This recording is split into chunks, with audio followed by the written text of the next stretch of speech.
Okay. ఇందాక లాస్ట్‌లో రాసిన dialogue I thought I would say hi. దీన్ని బేస్ చేసుకొని చాలా రకాల వాక్యాలు మీరు ఫార్మ్ చేసుకోవచ్చు. ఇదేంటి, నేను మీకు హాయ్ చెప్పాలనుకున్నాను. పలకరిద్దామని అనుకున్నాను.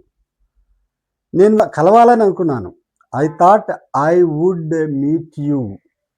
I thought I would meet you. I would meet you. దీన్ని షార్ట్‌కట్‌లో I'd meet you. I thought I'd meet you. నేను నీకు చేద్దామని అనుకున్నాను. I thought I'd call you. నేను నీతో మాట్లాడాలని అనుకున్నాను. I thought I'd talk to you. I'd talk to you. ఈ ఇంగ్లీష్ వాళ్ళు మాట్లాడుతున్నప్పుడు ఐ వుడ్ అని వాళ్ళు స్పష్టంగా పలకరు. అది కలిపేసి మాట్లాడుతుంటారు కాబట్టి కొన్ని కొన్ని అర్థం కావు. సో, ఇలాంటివి మీకు ఈ మర్మాలన్నీ తెలిసినట్లయితే వాళ్ళు మాట్లాడింది కూడా మీకు చక్కగా అర్థమవుతుంది. సిచ్యువేషనల్‌గా ఏదో అర్థం అవ్వడం అది వేరే విషయం. బట్ సిచ్యువేషన్‌గా అర్థం అవ్వడం అంటే సపోజ్ మీకు ఒక సబ్జెక్ట్ తెలుసు. ఆ సబ్జెక్ట్ గురించి ఏదో మాట్లాడుతున్నారు వాళ్ళు. మాట్లాడుతున్నప్పుడు ఆ సబ్జెక్ట్ మీద కొంత అవగాహన ఉంది కాబట్టి మీకు అర్థమవుతుంది. మరి కొత్త విషయాన్ని మీ దగ్గర మాట్లాడినప్పుడు మీకు అర్థం కాదు. అలాంటప్పుడు కూడా అర్థం అవ్వాలి అనంటే నేను చెప్పినటువంటి ట్రిక్స్, గ్రామటికల్ పాయింట్స్, స్ట్రక్చర్స్ ఇవన్నీ కూడా డీటెయిల్డ్‌గా నేర్చుకుంటే చక్కగా ఇంగ్లీష్ మాట్లాడొచ్చు. నేను చదువుదామని అనుకున్నాను. I thought I would study. నేను నిద్రపోదామని అనుకున్నాను. I thought I'd sleep. అన్నం తిందామని అనుకున్నాను. I thought I'd eat. నేను కొందామని అనుకున్నాను. I thought I'd buy. I would buy. నేను రావాలని అనుకున్నాను. I thought I would come. అంటే I'd come. I thought I'd come. I thought I'd buy. I thought I'd go. I thought I'd sleep. I thought I would talk to you. I thought I'd call you. I thought I'd meet you. ఇట్లా ఎన్ని రకాలైన ఇంకా మీకు పదాలు తెలియాలే కానీ ఇంకెన్నైనా ఇలా మాట్లాడుకోవచ్చు. ఇలా చేయాలనుకున్నాను, అలా చేయాలనుకున్నాను అని చెప్పడానికి ఐ థాట్. అది అనుకుంటున్నానంటే ఐ థింక్. ఐ థాట్ వాడకూడదు. ఐ థింక్ వాడాలి.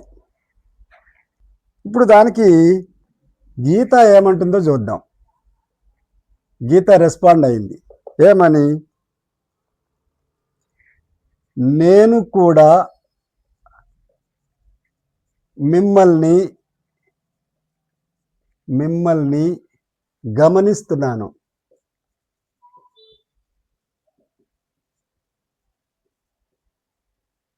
ఇది వాక్యం. ఆమె గీత చెప్పినటువంటి వాక్యం. నేను కూడా మిమ్మల్ని గమనిస్తున్నాను. నేను ఐ, కూడా టూ. నేను కూడా అంటే టూ.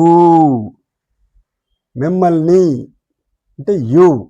గమనిస్తున్నాను, నోటీస్. ఓకే, ఇది సబ్జెక్ట్,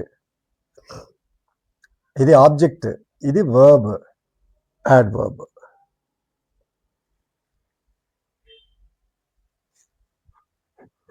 ఇప్పుడు దీన్ని ఎలా రాసుకోవాలి? మనకు బేసిక్ స్ట్రక్చర్ ఏంటి? సబ్జెక్ట్, వర్బ్, ఆబ్జెక్ట్ ప్లస్ ఈ ఆబ్జెక్ట్లో మళ్ళీ 2 రకాలు ఉంటాయండి. డైరెక్ట్ ఆబ్జెక్ట్, ఇండైరెక్ట్ ఆబ్జెక్ట్ అని. అవి తర్వాత మనం మాట్లాడుకుందాం. Adverb of time, adverb of place, adverb of manner. ఇప్పుడు దీన్ని కానీ వీటన్నిటిని కూడా మనం మళ్ళీ ఒక సబ్ క్లాజ్ రూపంలో పెట్టుకోవచ్చు. అంటే conjunction plus subject plus verb plus object, మళ్ళీ ఇవన్నీ ఇలాంటివి రావచ్చు. మరి 2 కిందకి ఇలా దిగాయి అనుకోండి, సబ్జెక్ట్ ప్లస్ వర్బ్, ఇది మొత్తం వాక్యం. రైట్, ఇప్పుడు చూద్దాం. సబ్జెక్ట్ రావాలి ఫస్ట్. ఇక్కడ గమనించడం అనేది యాక్షన్. ఎవరు గమనిస్తున్నారు? నేను గమనిస్తున్నాను. ఐ గమనిస్తున్నాను. I notice you. I notice you too. అంటే నేను గమనించడం అనేది కూడా జరుగుతుంది. I notice you too. Full stop. అయితే దీన్ని ఇంకోలా కూడా రాయొచ్చు. మీరు గమనించారు కదా, గమనిస్తున్నారు. నేను కూడా గమనించాను అనే అర్థంలో కూడా చెప్పవచ్చు. ఐ హ్యావ్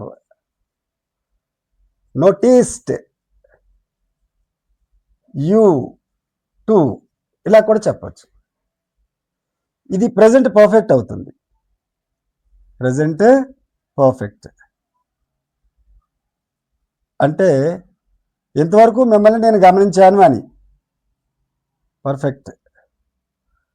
ప్రెజెంట్ పర్ఫెక్ట్ ఎప్పుడు వాడాలి? ఇంతవరకు జరిగిన యాక్షన్కి ప్రెజెంట్ పర్ఫెక్ట్ వాడాలి. అయితే ఈ రెండింటిని, ఈ ఐని హ్యావ్ని కలిపి I've noticed you two. I noticed you two. ఇలా కూడా చెప్పచ్చు.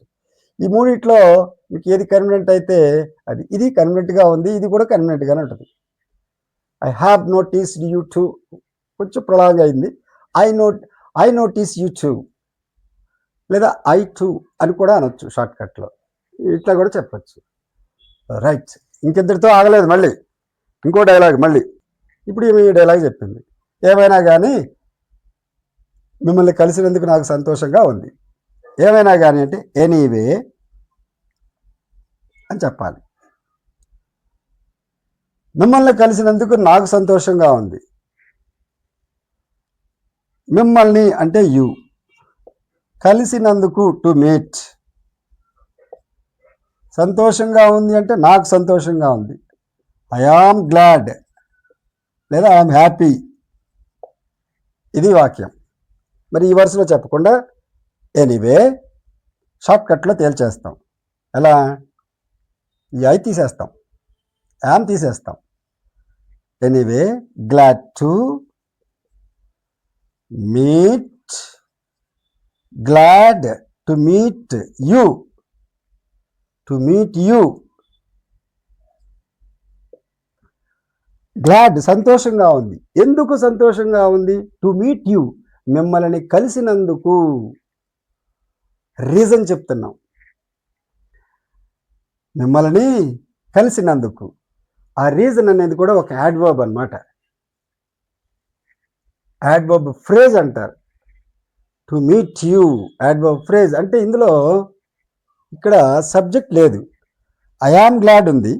ఐ యామ్ గ్లాడ్లో ఐ యామ్ కట్ చేసేసాం, షార్ట్ కట్లో గ్లాడ్ అన్నాం. టు మీట్ యూ అని షార్ట్ కట్లో తేల్చేసాం. అంటే ఇది ఒక ఫ్రేజ్. దీన్ని క్లాస్గా కూడా చెప్పవచ్చు. Glad that I meet you, glad that I meet you. ఇంకా అంత పొడవుగా చెప్పుకుంటూ షార్ట్ కట్లో క్లాజ్ని ఫ్రేజ్గా మార్చి మనం మాట్లాడతాం.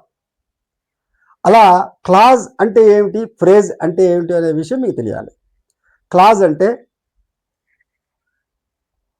ఒక సబ్జెక్టు, ఒక కంజంక్షన్ ఉంటుంది, సబ్జెక్ట్ ఉంటుంది, వర్బ్ ఉంటుంది. I'm glad that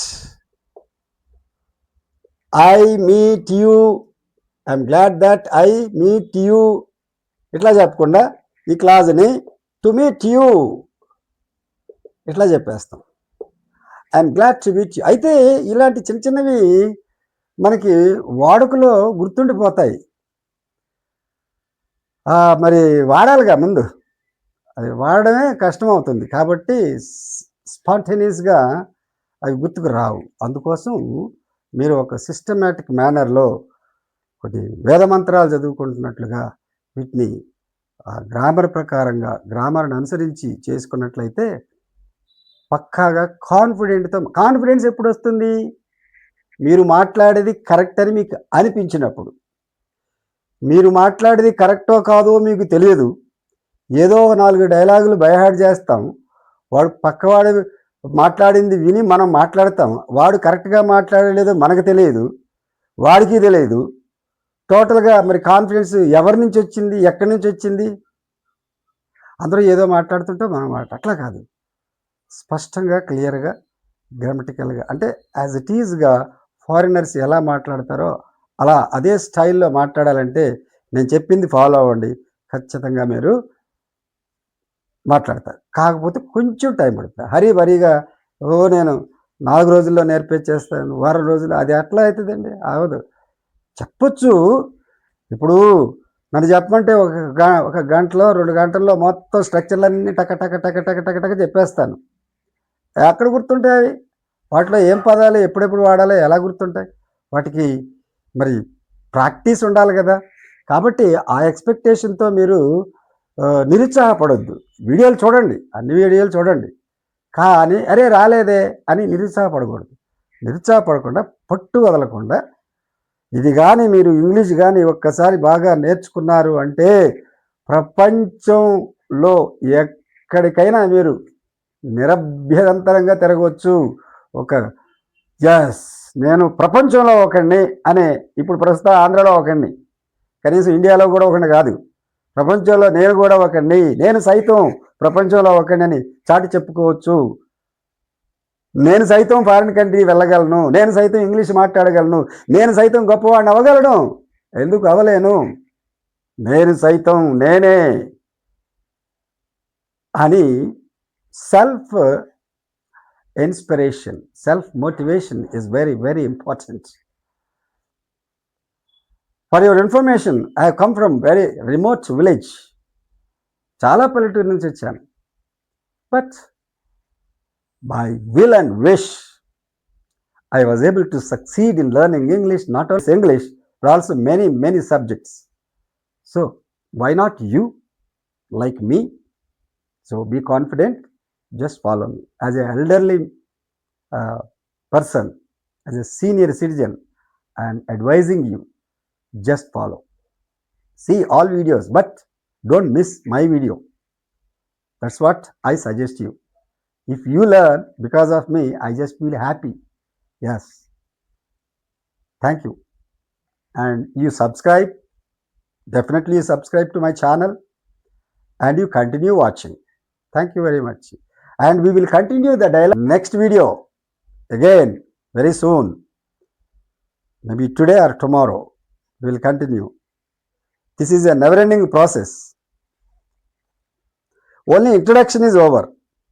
But still, there are so many dialogues in this situation at the bus stop. Thank you.